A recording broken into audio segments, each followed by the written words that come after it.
여러분, 오늘은 본문 말씀부터 같이 찾겠습니다. 마태복음 10장 28절 한 절입니다. 몸은 죽어도 영혼은 능히 죽이지 못하는 자들을 두려워하지 말고 오직 몸과 영혼을 능히 지옥에 멸하실 수 있는 이를 두려워하라. 할렐루야. 교우 여러분, 지금부터 약 3400년 전에 하나님의 종 모세는 이스라엘 백성들을 데리고 이집트를 탈출하여 시내 산에 도착했습니다. 그때 하나님께서는 번개와 벼락소리와 빽빽한 구름 가운데 나타나셔서 큰 소리로 말씀하셨고 십계명을 두 돌판에 직접 새기셔서 모세에게 전해주셨습니다. 그렇게 그 당시 이스라엘 백성들이 하나님의 임재와 그분의 음성을 직접 들을 수 있는 기회를 얻었지만 그들은 너무나도 크고 놀라운 하나님의 위엄과 능력에 그만 하나님을 크게 두려워하게 되었습니다. 거룩한 하나님 가까이에서 하나님의 음성을 직접 듣다가는 죽고 말 것 같다고 그들은 생각했기 때문입니다. 그래서 그들은 모세에게 이렇게 간절히 부탁했습니다. 모세여, 당신이 가까이 나아가서 우리 하나님 여호와께서 말씀하시는 것을 다 들으시고 우리에게 알려주십시오. 그러면 우리가 듣고 복종하겠나이다. 이스라엘 백성들은 시내산에 나타나신 하나님 앞에 다가갈 수가 없었습니다. 그것도 그럴 것이 하나님께서 가까이 오는 자는 정령 죽을 것이라 말씀하셨거든요. 그러니 얼마나 두렵겠습니까? 그들은 하나님을 향한 두려움 가득 찼습니다. 이 두려움을 Holy Fear라고 합니다. 거룩한 두려움입니다. 그들은 홍해 바다를 큰 바람으로 갈라서 마른 땅으로 건너가게 하셨던 그 하나님, 그러나 또 430년 동안 그들을 지배했던 이집트의 그 전차 군단을 모두 그 바다 속에 죽이시기까지 하셨던 그 하나님, 이제는 또 시내산에서 불과 구름과 깊은 어둠 속에서 천둥 같은 소리로 임재하신 그 하나님. 그러니 여러분, 이런 하나님의 놀라운 임재를 직접 목격한다면 얼마나 놀랍고 두렵겠습니까? 그렇습니다. 이스라엘 백성들은 그 권능과 위엄의 하나님, 그들 앞에 나타나셨을 때 엄청난 두려움에 사로잡혔던 것입니다. 그 두려움은 이 세상에서 느낄 수 없는 그런 정말 무섭고 무서운 두려움이었습니다. 그 엄청난 두려움이 하나님과 자기들 사이를 중재해 줄 모세가 너무나도 필요했다는 것입니다. 하나님과 이스라엘 백성들 사이에 중재자 역할을 한 모세는 사실 하나님과 사람들 사이를 중재해 주실 예수 그리스도의 모형이 되었던 것이죠. 그렇습니다. 구약의 모세가 했던 중재자의 역할을 이제는 우리 주 예수 그리스도께서 하시고 계시는 것입니다. 그러므로 우리가 예수 그리스도를 통하지 않고는 그 두려운 하나님께 나아갈 수가 없다는 것입니다. 그래서 우리 모두는 예수 그리스도가 필요한 것입니다. 또 역대하 7장 1절에서 3절에 보면 솔로몬이 성전을 다 지어서 하나님께 바치는 봉헌 감사 예배를 드렸을 때 우리 아버지 하나님께서 성전에 내려오셨던 기록이 있습니다. 솔로몬이 기도를 마치자 하늘에서 불이 내려와 태워드리는 제물인 번제물과 제물들을 불태웠습니다. 그리고 하나님의 영광이 성전에 가득 찼습니다. 여호와의 영광이 성전에 가득 차서 제사장들도 여호와의 성전에 들어갈 수 없었습니다. 모든 이스라엘 백성도 불이 하늘에서 내려오는 모습과 여호와의 영광이 성전에 가득 찬 모습을 보았습니다. 그래서 그들은 넓은 돌을 깔아 놓은 땅 위에 얼굴을 대고 엎드렸습니다. 그들은 여호와께 예배하고 감사드리며 여호와는 선하시다, 주의 사랑은 영원하시다 라고 말했습니다. 여러분은 지금 그 옛날 이스라엘 백성들이 보고 체험했던 하나님의 임재, 이 놀랍고 위대하셔서 두렵기까지 했던 얼굴을 들 수 없어서 돌로 포장을 해놓은 땅 위에 얼굴을 묻고 꿇어 엎드리는 그런 자세로 하나님의 임재를 경험한 적이 있습니까? 하나님께서는 이렇게 이스라엘 백성들에게 위엄을 드러내시면서 그 백성들이 하나님만을 섬기며 경배하며 사랑하기를 원하셨던 것입니다. 그렇습니다, 여러분. 한국말로 표현되어 있는 이 경외가 fearing입니다. 하나님을 두려워하라는 뜻입니다. 그런데 하나님을 경외하라 하니까 잘 마음에 오지 않는 것 같아요. 자, 이제 오늘부터 바꾸어 봅시다. 하나님을 두려워하라. 이 하나님 경외, 즉 하나님을 두려워하는 것은 예배의 시작입니다.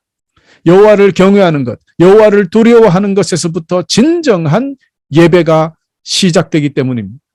여호와 하나님을 두려워하는 것에서 신앙도 믿음도 시작됩니다.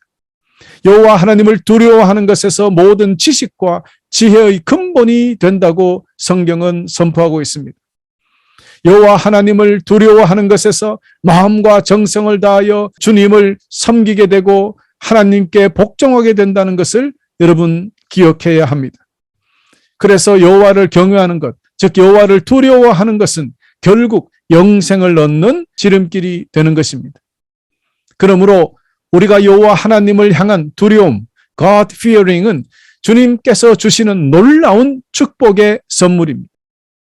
하나님께서는 우리에게 선물로 주신 귀한 감정 중에 하나가 하나님을 향한 두려움입니다.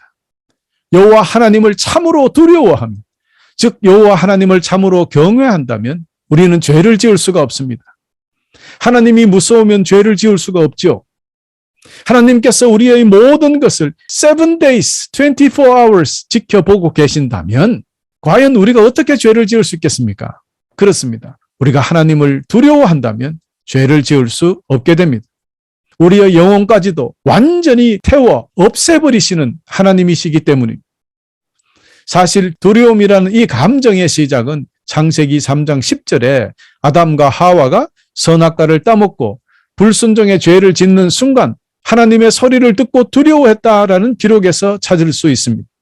사람은 하나님 앞에 거룩하지 못하면, 즉 하나님 말씀에 불순종한 죄를 지었을 때 엄청난 두려움이 몰려온다는 사실을 알려주는 성경 구절입니다. 그러므로 하나님을 두려워하게 된다면 죄를 지을 수 없게 되는 것입니다. 둘째로, 그 두려움 때문에 우리는 하나님을 더 잘 섬기며 더 잘 순종하게 된다는 것입니다. 여러분 아시죠? 하나님을 잘 섬기고 하나님께 더 잘 순종한다면 복에 복을 받을 수 있다는 사실을 우리는 잘 알고 있습니다.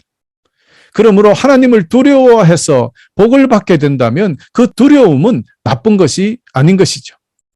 거룩한 두려움은 우리를 짓눌러서 겁을 주려는 그런 두려움이 아니라 두려움을 통해서 우리가 하나님께 더 가까이 가고 더 거룩함을 유지하기 위한 안전장치입니다.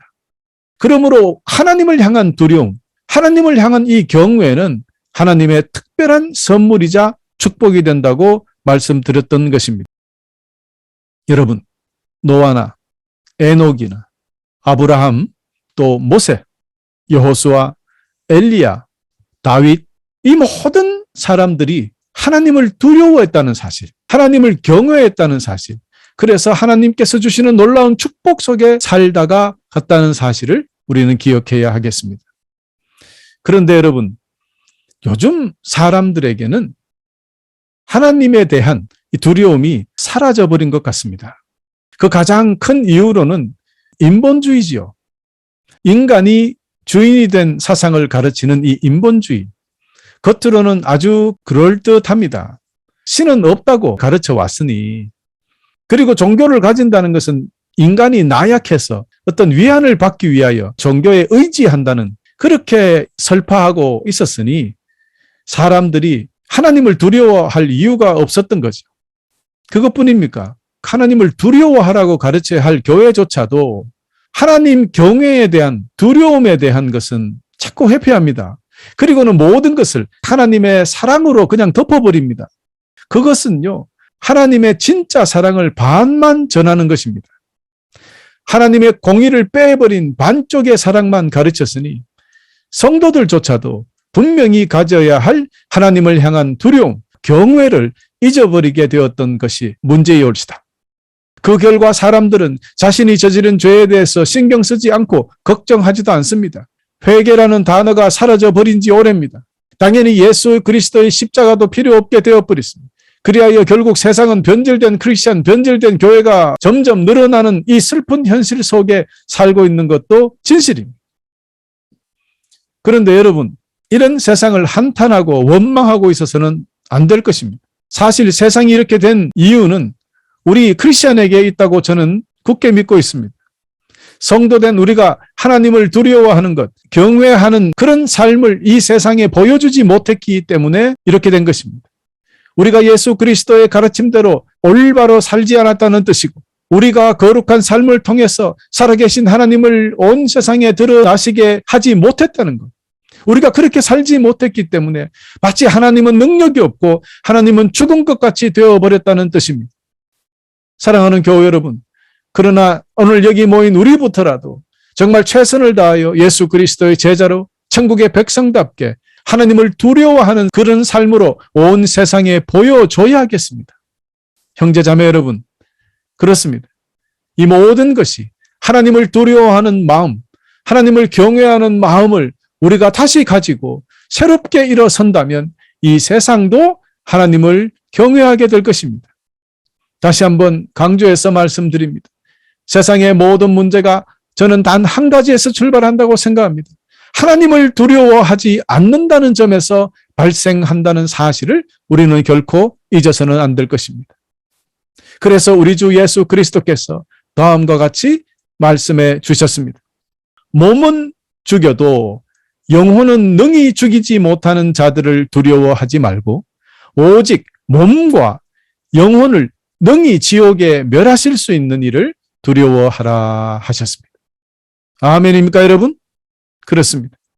그러므로 오늘 우리 모두는 우리 하나님 아버지를 두려워하며 사시기를 간절히 소망합니다. 사람이 하나님을 두려워하지 않는 그런 마음을 가지고 마음대로 살면 모든 두려움에서 해방되어 즐겁고 행복하고 기쁠 줄 알았는데 결코 행복하지 못하다는 겁니다. 여러분 그렇지 않습니까?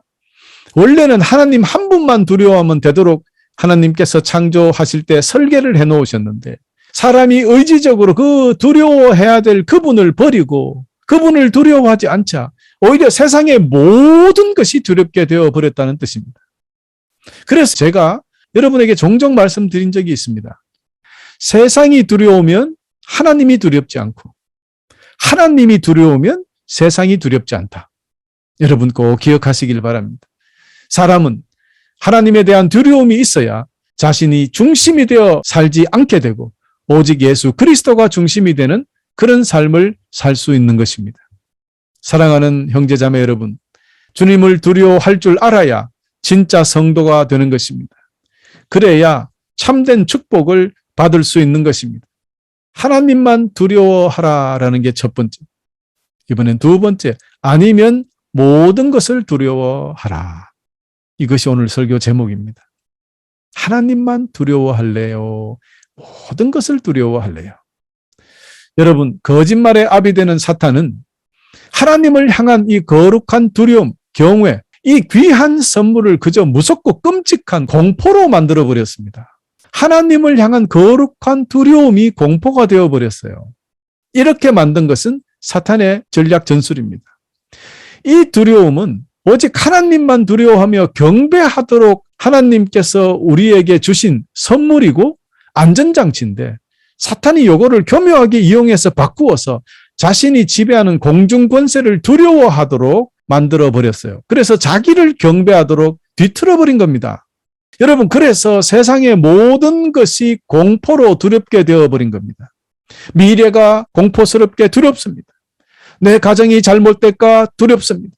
내 건강이 잘못될까 두렵습니다. 내 사업과 직장이 잘못될까 두렵습니다. 하나님을 두려워하지 않으니 보세요. 모든 것이 그만 두렵게 되고 말았던 것입니다.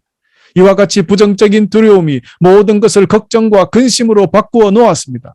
즉 하나님만 두려워했다면 안 해도 되는 걱정과 근심이었는데 우리가 하나님을 두려워하지 않다가 보니까 안 해도 되는 걱정과 근심과 모든 것들이 우리에게 저주로 다가와 버렸던 것입니다. 여러분, 그래서 그랬던 것인가요?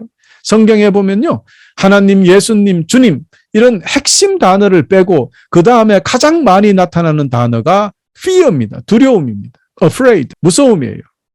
이것을 다 더하면요, 총 702번이나 나타납니다. 기도, 간구가 약 407번, 자비 364, 제사 362, 찬양 314, 봉사 292, 감사 277, 예배 185, 은혜 170, 구원. 이 구원이 얼마나 중요합니까? 구원이라는 단어도 164번밖에 나타나지 않아요.